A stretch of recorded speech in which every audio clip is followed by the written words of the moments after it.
there is parenting, and then there is parenting in the diaspora. That's another kind of parenting. Trust me, that asks other extra skills. You know what I mean?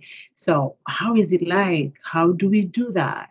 The challenges, the best part, everything. We are going to talk about it. Just stick with us. And I have experienced parents today, and they will be telling us all the tips. And, just stick around.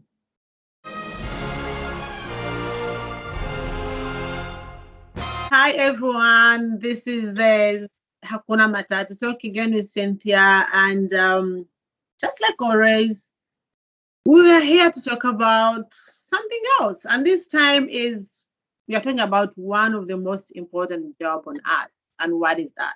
That is parenting. You guys, parenting is one of the most, in my opinion, I hope you guys will agree with me. In my opinion, parenting is one of the most difficult jobs on earth, regardless of where you live, regardless of where you stay.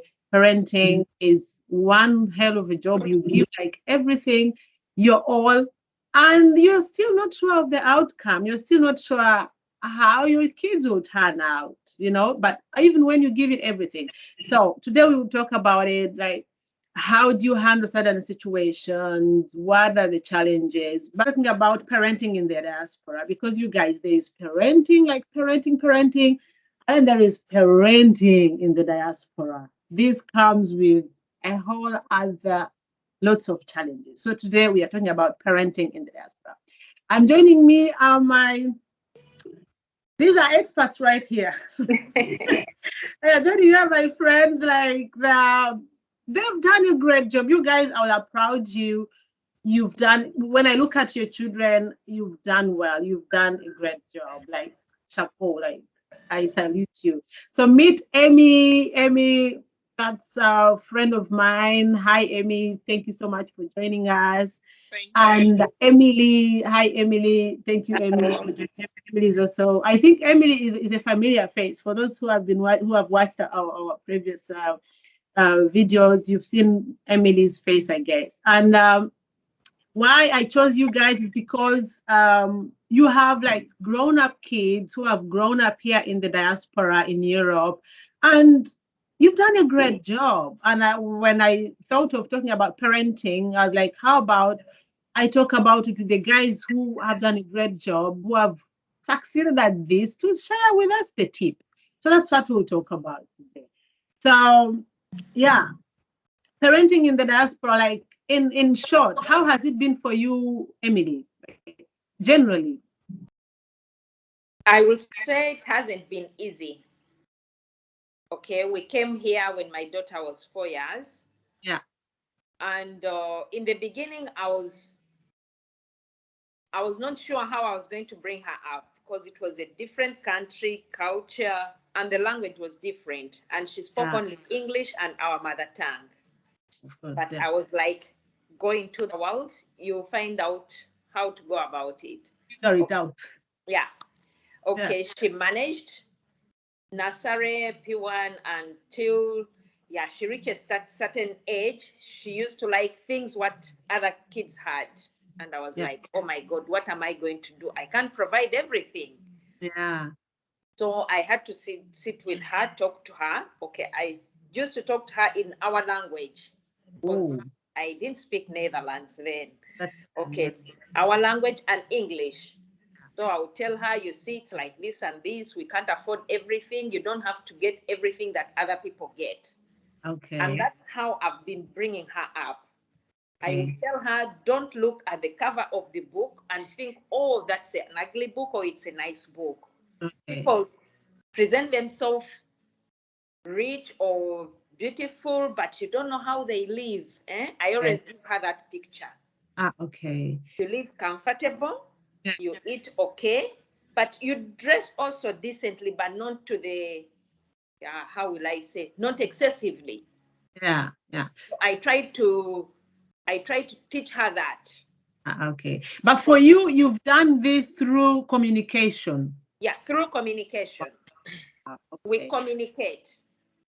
think that's the best way. I mean, they're also human beings and people of their own. So communication for sure must work. And Amy, how has been like parenting generally? How has it been for you Yeah, in the for diaspora? me, for me, I would say,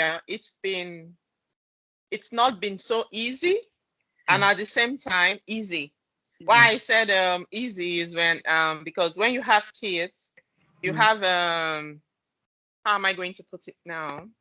The kids normally they are very easy to like. My daughter, when I came with her, she was like 2 years old, and we're back home as we came, and as in we are like, back home we have some different kind of cultures. You greet people and you do all that when you see somebody in the morning. Hey, good morning, sir. Good morning, man. All that, Yeah. So at a point we are like, even me, I found myself greeting everybody, Yeah. So I was like, at a point I told her, it's not like that here. You have to do this. You don't have to greet everybody you see, because at times when you even greet them, they don't even answer you. I They will know. like just nod their head and go. Yeah. So for my daughter, it's been easy anyway, because she's a very calm one. She doesn't have stress.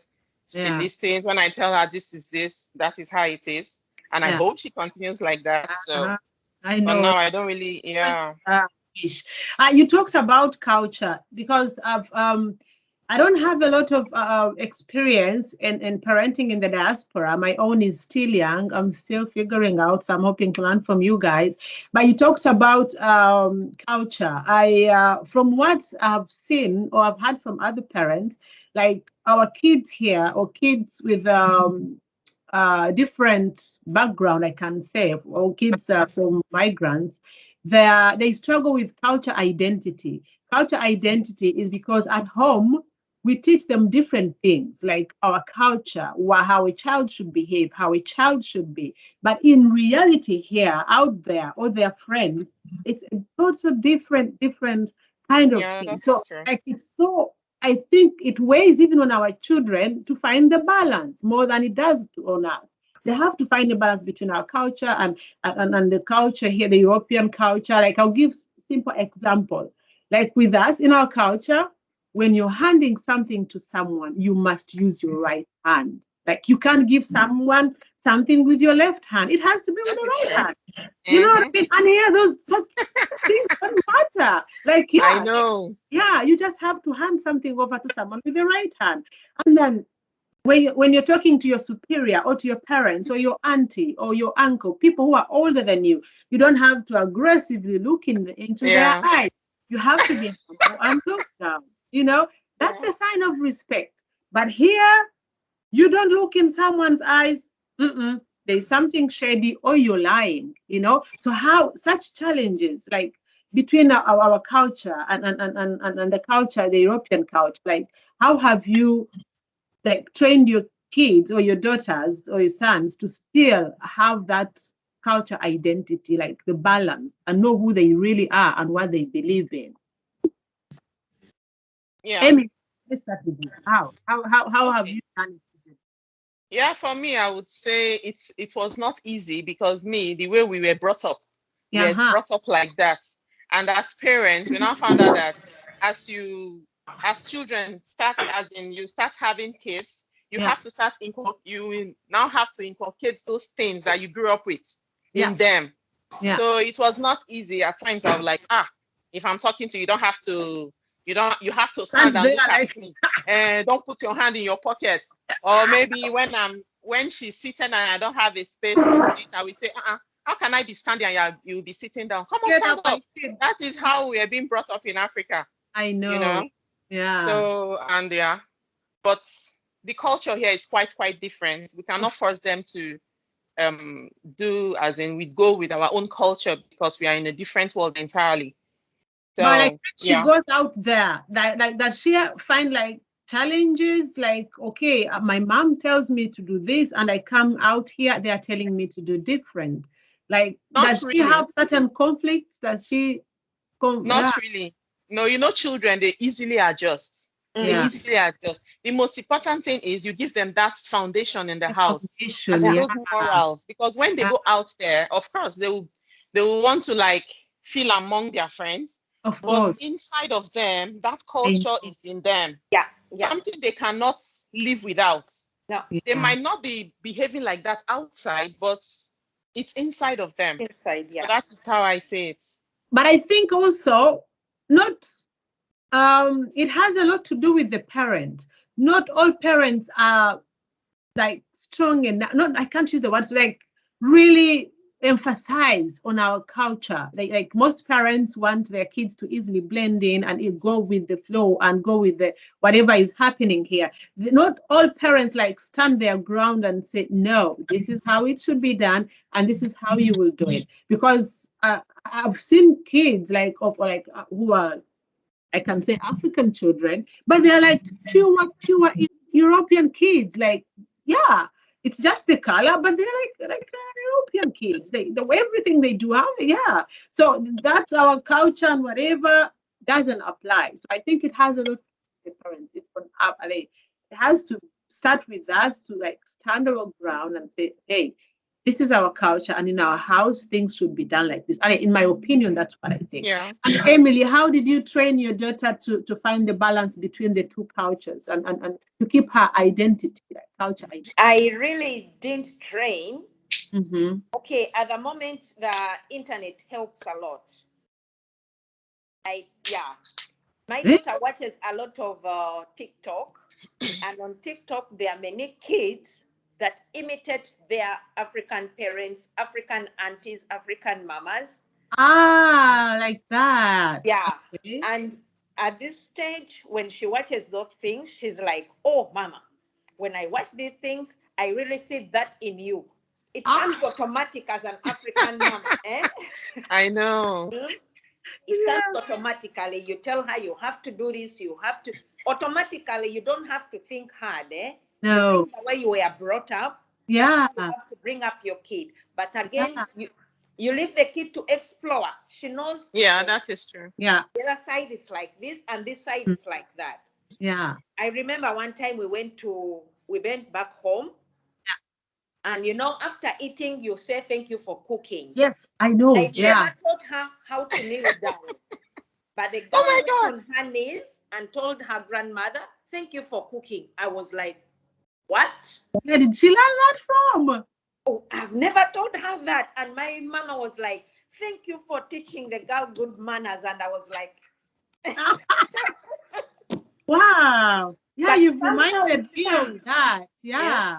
In our culture, like every time you finish eating, you have to thank the person who has prepared the meal. Mm-hmm. That's like, I don't know how you do it in my culture, but with that you have to. Like, and it comes automatically. When you finish eating, you say thank you for lunch, thank you for preparing dinner. And kids, they still say it. Yeah, but here such things don't exist. Like for us, we just appreciate.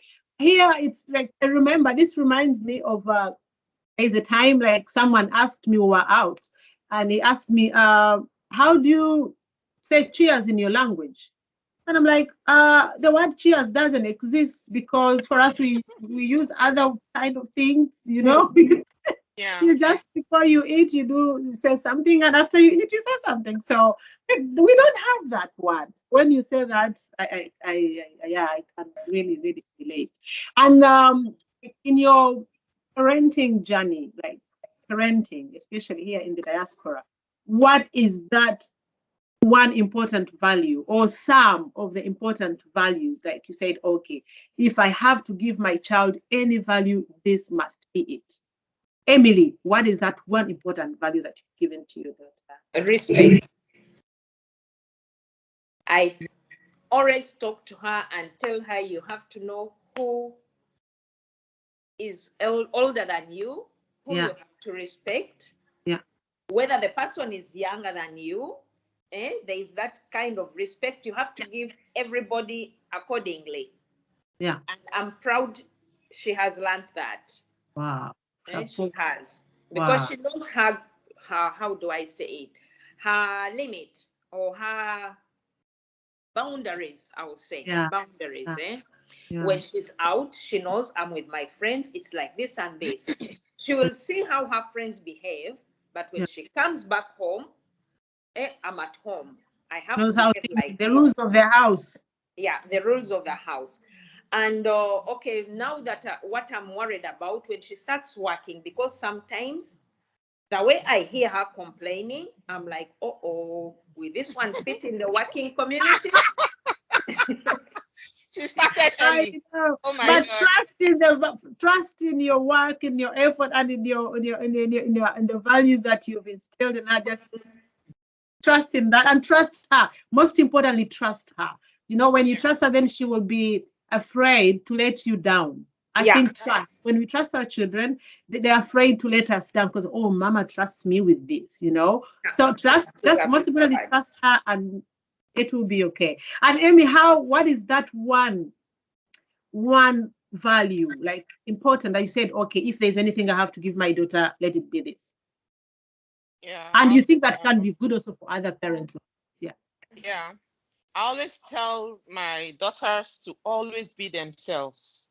Yeah. You know, some children, they don't have that self-confidence. Yeah. They always tend to do what others are doing. When their friends say, come, let's do this, they do it. You don't have to be jumping up and down with your friends. You always be confident of yourself and just be yourself at all time.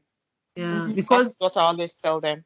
Yeah, because you find what happens, like back home, or it doesn't matter, in Africa or Asia or South America or North America, like our cultures are really so strong, and in some way, most children or most kids are brought up the same way. So when they're out there, their parents, most of them tell them the same thing. So you're not worried what they will hear from other kids or from, what they do in their homes. But here, everything is different. So you never know my kids' friends, how are they brought up? What do they have any values? What are they ever? So you're worried that maybe your child will be carried away, or your daughter, especially teenagers. But when, like you say, the foundation is that strong, then they can go there and be themselves, like you say. Oh wow! But you guys, you really have done a great job. And this talk about values and disciplining. How with us when we were growing up, disciplining was spanking. There was oh my God, is whatever is next, whether it's a sandal or you like. I don't even have to say that again. Like for us, disciplining in my time was spanking. They would spank you left, right, and center. So you guys, how do you discipline, or how have you been disciplining your children? How do you discipline them? Because here in Europe, there is zero spanking. Yeah. I mean, you can't spank a child. So how have you managed? Like, how do you discipline your children? Emily? I remember one time she was stubborn and I slapped her. And she was like, Mommy, she went away. She came back. Did you slap me? No. Of course I did. I said, yes. I'm going to the police. What? Yeah. How old was she? How old was she at that time? She was around 8, 9. Yeah. I said, you can go. If you think when you go to the police, they will get you a better house, better love, people that are more loving than I am, you can go. I think when she went to her room, she thought, and came back downstairs. Mommy, I'm sorry. I'm not calling the police. I just laughed. No, that was my next question. That was like, God. Have you guys experienced the 911? Because here the kids are trained to call the police when their parents beat them or do something. So Amy, how do you discipline your kids? Yeah, for my kids, African mothers, we always shout, even when we are not shouting. The moment we just hear something that is not normal, the way you want to address that issue, you find yourself shouting. Yeah. And for them, shouting is like beating them already. Yeah. Like my kids will just start crying. Mama, I'm sorry, I will not do it again. Like my daughter, once you shout, oh my God, you've already beaten her. Yeah. So at times I will just like, okay, no phone for 1 week. The things that she loves doing, I will just take it away from her. At times they have to go to bed much earlier than normal. So yeah. So those things. Normally, smart when you talk of. You can do it it with style now, you know, that kind of, not the way they did it to us back then in Africa. But here it's quite different. You can just pinch them, you know, come on, you, this girl, what is wrong with you? And that's pinch. That I can relate with that one. No, but you talked about police, the 911 call, because at school, from what I've heard, like at school they are told, my always still young, so I'm waiting to hear when that talk comes. So they are told, like, when your parents does this or they do that, and then you should call the police, or you should go to the police. Your parents shouldn't do ABCD and stuff like that. So I've even had but what I think is, like, they tell them that, but they don't even explain to them why and what is child abuse, or they don't explain to them. So for them, anything small, they relate it to child abuse, you know, or they relate it, I'll call police, because I know of someone, like, one time, like, the mother told her, go bring me this from the kitchen, you know, like, for us, you know, you said bring me a cup of tea, and this was like, Mama, are you sick? And the mother said, no, I'm not sick. Why are you sending me? What's wrong with your legs? I don't know. But you're my child. I'm sending you to bring me to say, oh, no, Mama, but you have legs. You can go and get it yourself. Yeah. And the mother said, hey, go. You know, so like, but Mama, that's child abuse. That's child. You serious? Yeah. Because they are told at school, but they don't explain to them why in depth or in details. What is that really? What is child abuse? You know, I have that feeling that they are not really told. They're just told, police and child abuse and you know, all kinds of things, but they don't really explain to them what is that really. Because if a child said, another friend of a child said, but Mama, that's child labor. Like, it's saying that's child labor. You're asking me to work in the house. That's child labor. Yeah.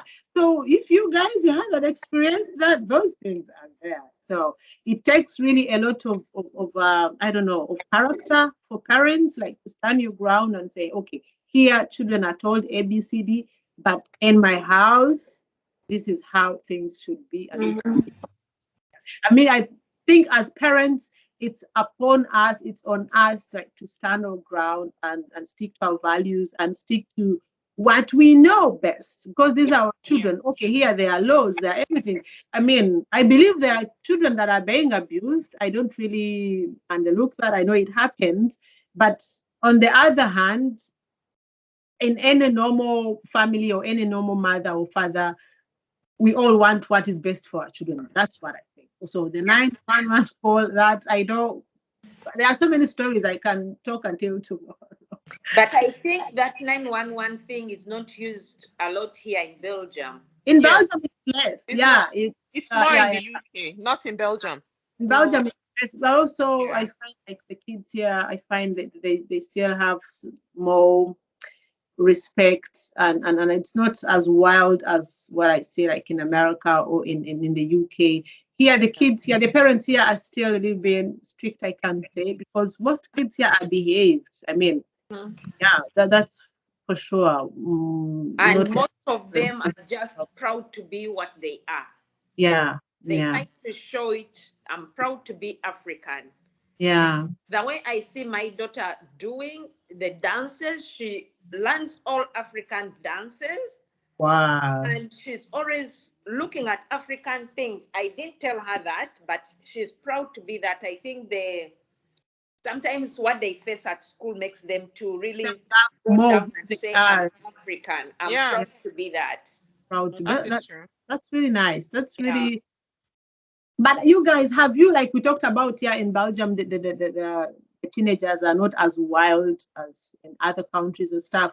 But have you at any one point felt like you have to protect your child more from other kids or from her friends because of their character? Emmy, have you? Because Emmy, you live in a bigger city. Like, if you live in a bigger city, there are all kinds of, teenagers. Have you felt like you need to protect your child from from friends or from other kids who might, I don't know. Yeah. Yeah. What I said, I always like talk to my daughter. Like I know her friends because I always encourage her to bring her friends home. At home. Yeah. Yeah. So because when you know your children's friends, it's much easier to penetrate them. Yeah. Yeah. Because when they are around you, you seem to overhear what they talk about, how they react to things and all that. Then you have an idea of the kind of things and how to advise that particular child, But I still talk about foundation because when you have that foundation, every child would, no matter what happens out there, they will still be able to comport themselves properly. Yeah. Yeah. That is how I say it. I know, but of course, on the other general part of raising a child in the diaspora, like kids here have so many, like there are so many good things about raising your child. Yeah, they have so many opportunities. Like they can access so many things. Like for us in our where we grew up, most of the things we didn't have or know about. But the kids here in the diaspora, like they literally have almost everything. Like they have so many opportunities, they have so many things to choose from education to jobs, like to everything. So on the other hand, parenting in the diaspora, on that part, it makes it easier because there are so many options to choose from when it comes even to education or to whatever, or jobs or directions or careers. Like on the parent side, it's easy, but of course, back home, they will force you, your parents, to say you must study this, you must be that, and also the options are not there. Mm-hmm. There are a few courses there, here and there, and but here, like kids in the diaspora get a chance to explore themselves, to do all. If the parents let them, of course. For us African parents, sometimes that thing stays with us or sticks with us, and we push our children in different direction. But I think if we could, it would be nice if we let our children also experience this, explore all these nice things, all these opportunities that they have. I don't know how you guys feel about it, but I find like that's one of the best things to raise children in the diaspora. Like, they get a chance to explore and like be whatever they want. But of course, again, it goes back to us parents that we should trust them and let them like spread their wings and fly and try all these kinds of stuff. Because sometimes I see we still have certain African parents who say, "Oh no, my child must do this and this and that and that," and But I mean, as for me, I would say we should let our children trust them, let them spread their wings and fly. Before we go, I have something I would like to ask about the dating. I almost forgot that. Oh my God. Dating and going out talk. Yes, I almost forgot. I find it interesting because in our time, you all know, at home you don't bring a boyfriend at home in whose house. Oh no. You don't even think about it. But you here, will not even try it. Yeah, your daughter of 14, 15 will come and tell you, this is my boyfriend. Yeah. And of course, you must accept them, receive, oh, hello, and and respect the fact that that's their boyfriend. And at 16, it's normal to date.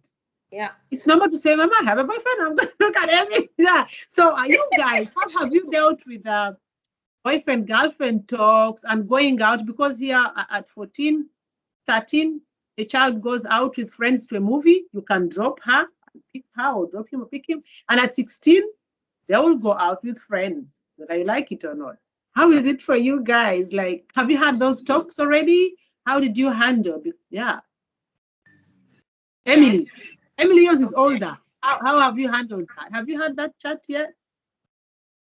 Okay, when she was 18, she told me she had a boyfriend. And I was like, okay. She was 18 already. Wow. And okay, she would say, Mommy, I'm going to see my boyfriend. They were in the same school, so there wasn't much that she would tell me I'm going out or what. They were in the same school, same class.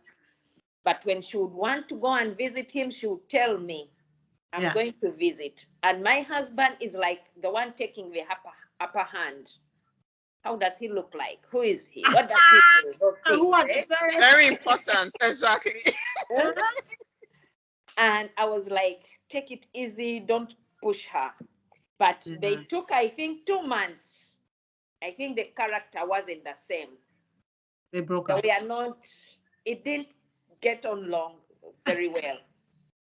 She comes back, mommy, no, he's full of politics. Every time politics. No, that's not for me. I said, Wow. oh, yeah, it's finished. And she was laughing. I said, okay. But you handled it well, because I mean, most African parents, they don't want to. You have at 18 even, chapeau. And Amy, have you had the boyfriend going out talk? Yeah, for now, my daughter doesn't have a boyfriend yet, but she has friends. But she goes out. At times, she will say she wants to hang out with her friends. They go to the movies. They go to the city center for shopping. Yeah, she goes out. And I remember recently was the first time I allowed her to sleep out. You know, the first time, because normally I'm not really comfortable in doing it for my children to be sleeping out. But in our culture, go back to our culture. Yeah, it's not as if it's bad, but for me, it was not just, I didn't find it very easy to let my child go and sleep somewhere else, you know. So she now said that she and her friends, she wants to go to her friend's house to sleep her. My husband said, allow her now. Is she not big enough? I said, okay, no problem. For the first time. So for the first time. So yeah, she was very excited about it. We dropped her off and all that, you know. So yeah, that was a very big step for me to have taken to allow her to go. But after that, I just relaxed because it went well, and so yeah, we just have to trust our kids. I know. It's not as if I don't trust. It's not as if I don't trust my child. I always tell them I trust you, because when you tell your child you trust, oh my God, what you said, they will not want to break that trust. I know. Because at times she tells me as she wants to go out, we tell her, okay, you have to be home by 5 o'clock. You know. So what she does, she leaves there before 5, maybe 4:30. She makes sure she gets home at that time. Even when she's being delayed in the bus or tram, she will call, mama, a little bit delay, but I'll be home. I'm almost home. You know. So that's made me very, very relaxed that she's doing well, you know. So that trust is very important for every child. Trust is very important indeed. Yeah. And in general, for me, before would like to give I always we give advice to our fellow parents. Like for me, I'm in the beginning phase of parenting here, so I will probably learn from you guys. But advice for me personally, from what I've had and seen, like for us, like African parents or parents who are migrants, and so how we need to raise our children. First of all, it can't be exactly the same way how we were raised, because for us, we never had the chance. If your father says no, it's a no. So, but it's important that we sit down and communicate with our children. Like my son is 2 years, and that's 2 years and a half. And that's when everything is a no. And I already I already can sit with him and say, okay, look, it's time to do this. You have to do this, or you don't have this. And he understands. Like, it amazes me how he understands.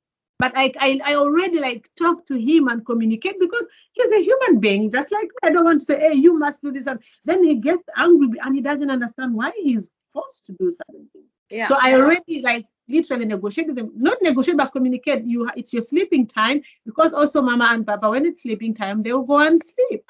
I says, okay, it's sleeping time. And he goes and sleeps. So I think one, communication. We are not taught that, because back home, you don't respond or question whatever your father or mother says. And the other one is also trust. Like, we just have to trust our children, you know, and listen to them also. Like, they are human.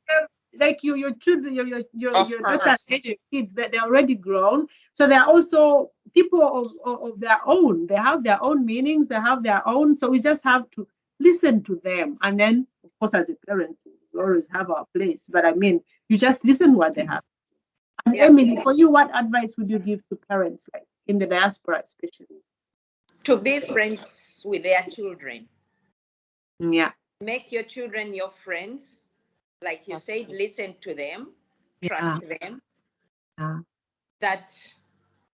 That would be a great job to do. Okay, I agree. If you're friends, then they will tell you. I agree too. When they're dating, for example, we are always worried about the dating. Oh my God, they've started. But when they're friends, he will come and say, Mom, I met this boy or I met this girl and I like and they'll tell you literally everything. That's friends. I completely agree. And Amy, what advice would you give to our fellow parents? Yeah, just like what Emily said, be friends with your children. Very important. Very, very. And allow them, don't be too strict on them. No. You know? Yeah. Just let them live their life, and you on your own part, you play your role, they play their role. Yeah. Don't be like, don't do this, don't do that. Just but like you say, that comes back to our foundation that we give to them, or we instill in them when they are still young.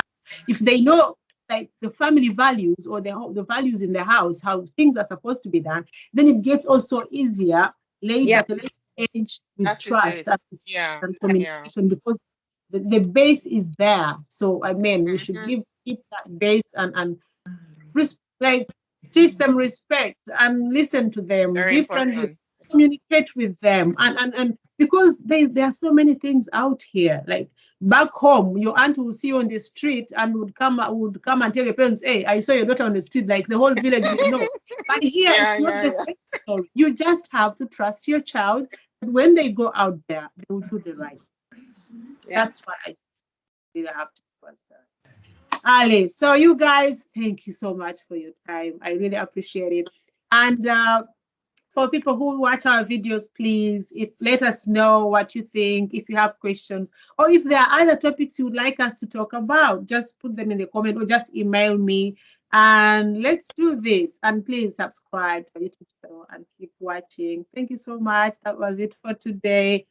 Bye. Peace out. Bye-bye.